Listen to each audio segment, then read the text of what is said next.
Here's the Tesla soaring to all-time highs today, launching the company into the trillion-dollar club for the first time. First mover advantage aside, it would help Hertz distinguish itself in an industry plagued by commoditization, where the color of a brand's signage seems to be the only differentiator.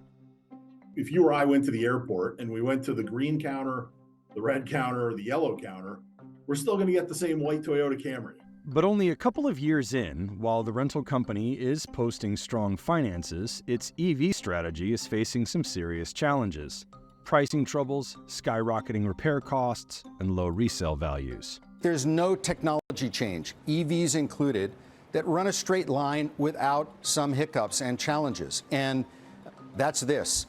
The line from A to B is not always straight. Meanwhile, big rental rivals hung back on EVs. Hertz's investors are divided over what to do next. Either kill or at least pause the EV initiative, or try to find a way to make it work.